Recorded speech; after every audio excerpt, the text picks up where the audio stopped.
Hello, everyone. My name is Brendan Smith, and welcome to my prescription drug problem and solution speech.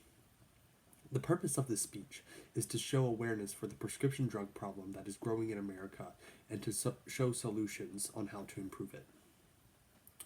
In 2016, a national study on drug use and health reported that an estimated 28.6 million Americans ages 12 and over use drugs in some form illegally. That's close to 1 out of 10 people. Furthermore, 25% of those people misuse prescription drugs by the age of 13 and up with a lifelong addiction to them. Prescription drug abuse is a serious and growing problem in the United States and must be identified and dealt with aggressively and immediately. In the US alone, an estimated 56 million people over the age of 12 have used prescription drugs for a non-medical reason in their lifetime. These include, but are not limited to, painkillers, tranquilizers, stimulants, and sedatives. Painkillers are the most popular among this group. These legal drugs are misused more than cocaine, heroin, and methamphetamine. This puts prescription drug abuse second behind marijuana when it comes to illicit drug use. The number of adults filing for a benzodiazepine prescription increased 67% between 1996 and 2013, while the total quantity filled more than tripled and the overdose death for benzo more than quadrupled. Between 2006 and 2011, the non-medical use of Adderall and emergency room visits involving the drug increased significantly, while treatment visits stayed the same.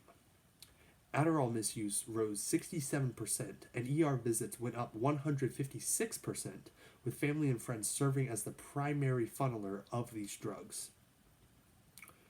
Prescription opioid drugs contribute to 40% of all U.S. opioid overdose deaths. That's more than 46 people dying every single day from an opioid death from a prescription drug. These drugs are becoming more popular to children as young as the age of 12. So what is the cause and effect of this? Pain relief medication is often prescribed to patients following a traumatic injury or a surgery procedure.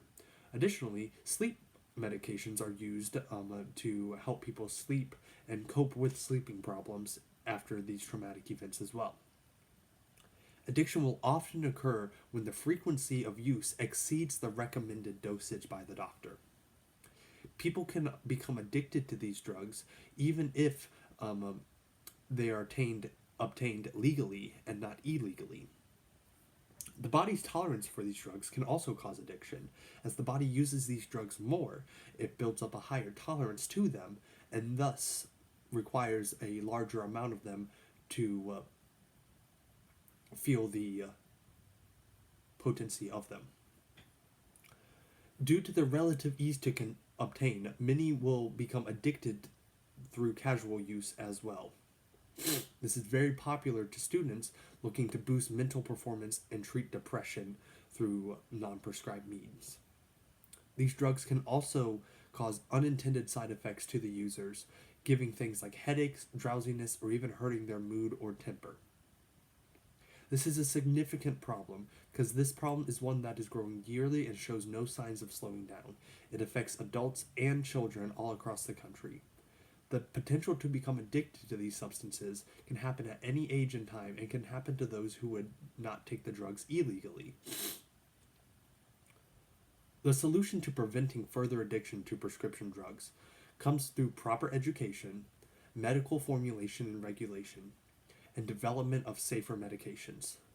Here's the plan of action. Implement better drug education in public schools and to the public eye. We all hear the statement, don't do drugs. But not all drugs are created the same.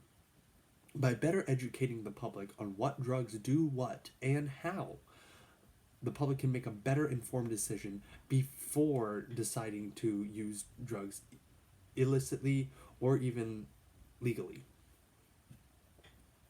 Next comes the medical formulation and regulation. The designs of these drugs need to be altered so that it can make it harder to use illegally. Physical chemical barriers can be made that prevent the crushing, grinding, or dissolving of these drug products in order to be used through a syringe, melted down, or through any other consumption method.